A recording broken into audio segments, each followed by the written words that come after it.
Before the marriage, before the shared roof, before the tension, they were just professor and student. At the university, Kim Jira walked like she owned silence. Her heels didn't echo loudly, they commanded space. Conversations softened when she passed. Phones lowered, posture straightened. She never raised her voice in class. She never needed to. Deadlines, she would say evenly, writing on the board, are not suggestions. Students scribbled faster. In the third row sat Dao Nua. She wasn't intimidated, but she was attentive. Dao liked structure, liked sharp minds, liked the way Professor Kem never wasted words. It felt efficient, clean. Nothing more. When class ended, Dao left with her friends, laughing, arguing about assignments, planning cafe visits. When class ended, Kem disappeared into faculty meetings and private calls no student ever heard about. They existed in the same building, but in entirely different worlds. The proposal came through families, business alliances disguised as mutual benefit, stability dressed as tradition. Kim agreed because she always fulfilled responsibility before desire. Dal agreed because saying no would fracture more than she was prepared to handle. The wedding was tasteful, controlled, elegant. They stood beside each other like two well-trained individuals performing a role flawlessly. It was only when the formalities ended, when the guests thinned and the doors closed, that reality arrived. Dal removed her jewelry slowly, finally lifting her gaze properly, and froze. Professor Kimjira stood across the room, removing her cufflinks. They stared. Recognition hit at the same time. You? You're? Silence swallowed the rest. The air didn't explode. It tightened. Kem recovered first. Of course she did. This arrangement, she said calmly, though her jaw was rigid, was finalized without academic disclosure. Dao let out a small, disbelieving breath. You didn't know? No. Neither did she. A strange relief passed between them, followed immediately by something heavier. This wasn't just marriage. It was conflict, power imbalance, reputation risk, scandal waiting to happen if mishandled. Kem straightened. At university, nothing changes. Dao nodded. Professional first. Always. They chose separate bedrooms. Not out of hostility, out of safety. At campus, Professor Kem became even more composed. No lingering looks, no softened tone. If anything, she was stricter with Dao than before.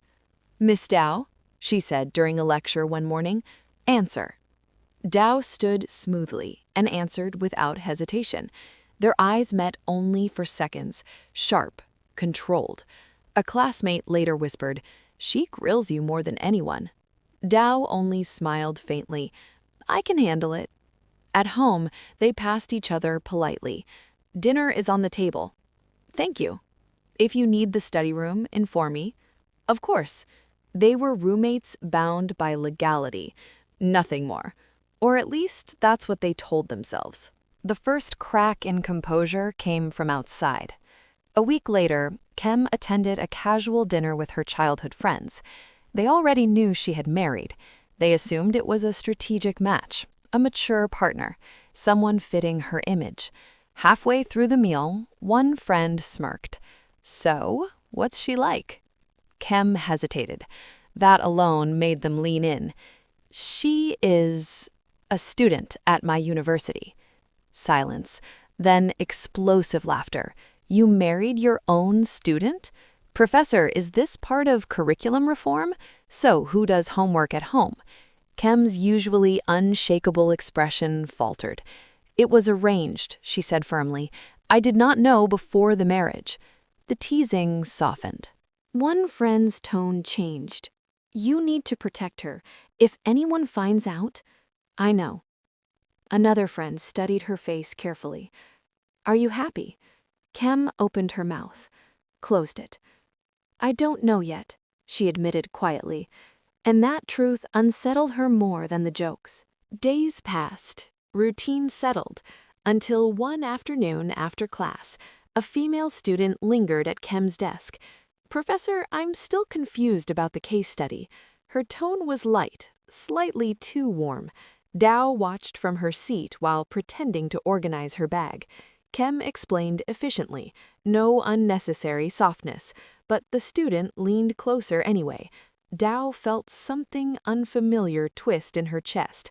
Not ownership, not yet, just awareness. That night at home, Dao spoke first. "You stayed late today." Kem looked up from her laptop. Academic doubt. "I see." A pause. Then Kem added, "You left before I finished class. You seemed busy." Their eyes met. Something unspoken hovered. Fragile, new. They both looked away at the same time. The house was quiet that night. 2 separate bedrooms, 2 restless minds.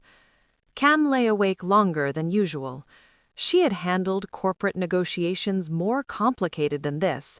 But this was personal, and she didn't know the rules. Across the hall, Dao stared at her ceiling. She replayed the classroom scene, the way Professor Kem had remained composed, the way it bothered her anyway. She turned onto her side. This marriage had started as obligation, but something subtle was shifting. Not dramatic, not romantic, just small changes in breathing when the other entered a room, just slight tension when someone else stood too close, and neither of them was ready to name it. The message from Kem's mother arrived on a quiet Thursday evening. "We'll visit this weekend." No warning, no discussion, just information. At dinner, the house was silent except for the faint clink of utensils. Kemjira read the message twice before setting her phone down. "They're coming," she said. Across the table, Dao Nua looked up. "Who?" "Our families." Dao blinked. "Both?" "Yes." A long pause followed. They both understood the implication immediately. Separate bedrooms would not survive parental inspection. Saturday morning arrived too quickly. Suitcases rolled across the polished floor as relatives filled the house with noise and casual affection. Kem's mother hugged Dao warmly. "You look thinner," she said, already concerned. "Is she not feeding you properly?" Dao smiled politely. "She takes good care of me." Across the room, Kem nearly choked on her coffee. Her friends would never let her live that sentence down. By evening, the inevitable happened. Kem's mother walked down the hallway, opening doors casually. "This room is beautiful," she commented, stepping into Dao's bedroom. Dao felt Kem stiffen beside her. "Actually," Kem said smoothly, "Dao recently moved into my room. We're reorganizing the house." Her mother's face brightened instantly. "Good! Married couples shouldn't sleep apart." Dao forced a calm smile while her heartbeat climbed into her throat. That night, for the first time, they shared the same room. Not by choice, by necessity. The room felt different with another person inside it. Dao sat on the edge of the bed, awkwardly folding her clothes. Kem worked at the desk, pretending the situation was entirely normal. Neither mentioned the obvious. Eventually, Dao spoke first. "I can sleep on the couch." Kem looked up immediately. "No, it's your room. It's our room right now." The words hung strangely between them. After a moment, Kem sighed and closed her laptop. "We'll manage." The bed was large enough. Still, they lay on opposite edges like cautious diplomats respecting borders. In the darkness, Dao could hear Kem typing messages on her phone. Work. Always work. Morning arrived early. Kem was already dressed when Dao woke up. "You have class at 9, Kem said. Dao rubbed her eyes. "I usually take the bus." "Not today." Dao frowned. "Why?" Kem picked up her car keys. "Because my mother is watching." The drive to campus was quiet. Students walked along the main road as the car slowed near the gate. Dow felt suddenly hyper-aware of everything. People could see them. Professor Kem's car, Professor Kem driving, Professor Kem dropping a student. "Stop here," Dow said quickly. Kem pulled over. Dow reached for the door handle but hesitated. "Thank you," she said softly. Kem nodded once. "Don't be late for class." Dow stepped out, closing the door carefully. The car drove away immediately, but someone had already seen. Near the gate, Dow's best friend stared in disbelief. "Was that—" Dow froze. "You just got dropped off by Professor Kem. It's not what you think." "Then explain." The cafe across the street became their emergency meeting place. Dow wrapped both hands around her drink. "She's my wife." The words felt unreal even now. Her friend blinked twice. "You're serious?" "Yes." "You're telling me your professor is your actual wife?" "Yes." "How is that even legal?" Dow groaned softly. "It was arranged." Her friend leaned back, stunned. "So you live together?" "Yes." "And she drops you at college?" "Only when my mother is watching," Dow muttered. But even as she said it, she knew something had shifted. Because Kem hadn't sounded reluctant, just careful. Meanwhile, at the university parking lot, Kem sat inside her car for a moment longer than necessary. Dropping Dow at the gate felt strangely domestic, like something ordinary married couples did. That thought unsettled her more than she expected. She shook it off and headed to her lecture hall.